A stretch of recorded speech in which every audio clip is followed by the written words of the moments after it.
Canada, the second largest country on Earth. Stretching nearly 4 million square miles across the 6 time zones, its sheer scale defies easy description. From the jagged peaks of the Rocky Mountains to the endless sweep of the prairies, from the dense boreal forests of the interior to the frozen expanses of the Arctic North, Canada contains multitudes. Yet this diversity is not confined to the land alone.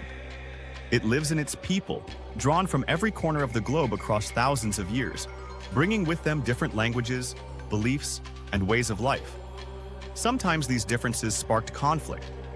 More often, they gave rise to something remarkable, a shared identity built on coexistence, compromise, and mutual respect.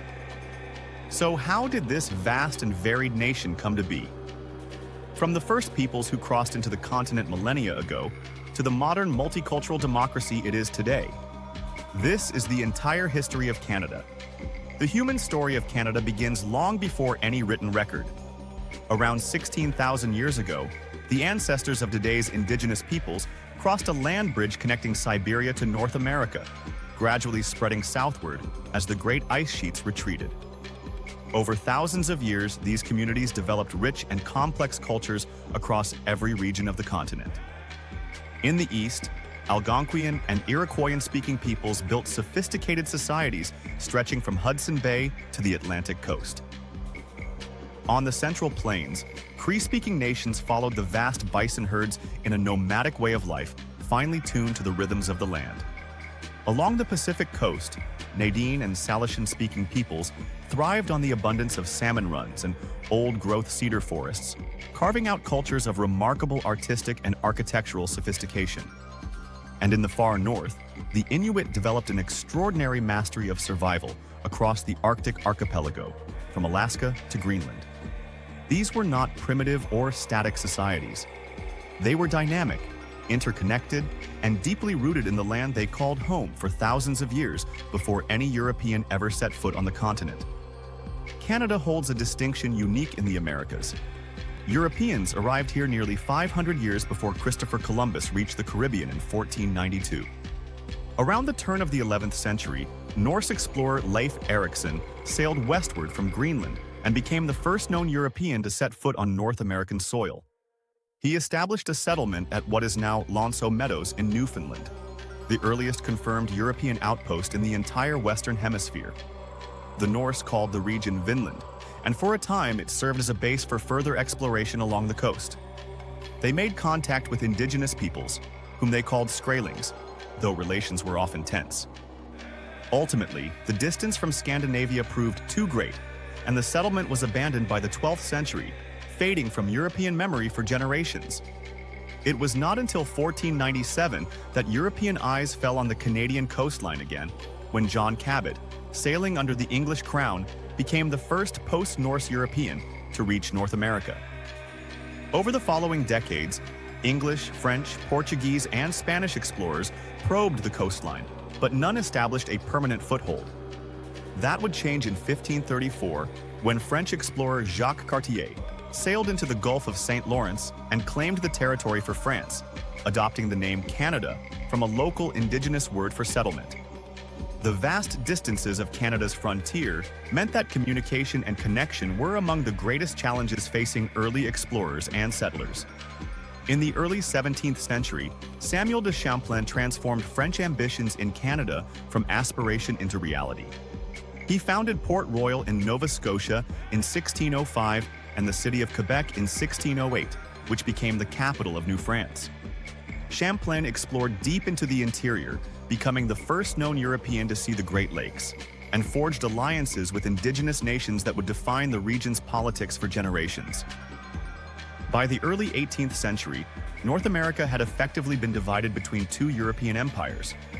France controlled the St. Lawrence River Valley, the Great Lakes, and the Mississippi Basin all the way to the Gulf of Mexico. Britain held Hudson Bay, the Atlantic seaboard, and the eastern colonies that would one day become the United States. Conflict was inevitable. A series of colonial wars culminated in the French and Indian War of 1754, itself part of the global 7 Years' War. By 1759, British forces had seized Quebec following the pivotal Battle of the Plains of Abraham, and by 1763, France formally surrendered all claims to mainland North America. Canada passed into British hands. British rule brought significant changes, though it also brought concessions. The French-speaking population of Quebec was permitted to retain its language, laws, and Catholic faith, a compromise whose effects are still felt in Canadian society today.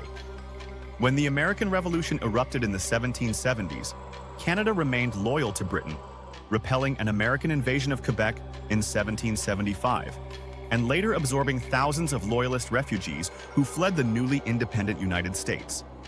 Tensions with the United States persisted into the next century, boiling over into the War of 1812, a conflict that ended without significant territorial change, but ultimately led to the demilitarization of the Canada-US border, a distinction it holds to this day as the longest undefended border in the world. Domestically, growing demands for democratic governance led to the rebellions of 1837 and 1838. In their wake, political reforms reshaped the colonial structure, merging Upper and Lower Canada and setting the country on a path towards self-governance. On the 1st of July 1867, that path reached its destination. The Dominion of Canada was formally established, a self-governing nation within the British Empire, with Ottawa as its capital. Over the following decades, the remaining territories and colonies joined the Confederation, and the Transcontinental Canadian Pacific Railway, completed in 1885, stitched this enormous country together from coast to coast. The 20th century tested Canada profoundly. In both World Wars, Canada answered Britain's call with enormous sacrifices in lives and resources. At Vimy Ridge and Passchendaele in the First World War, and across the beaches and skies of the Second, Canadian forces distinguished themselves on the world stage. These experiences accelerated Canada's political maturity. The Statute of Westminster in 1931 granted Canada full legislative autonomy, and by 1949, Newfoundland had joined the Confederation as the country's 10th province.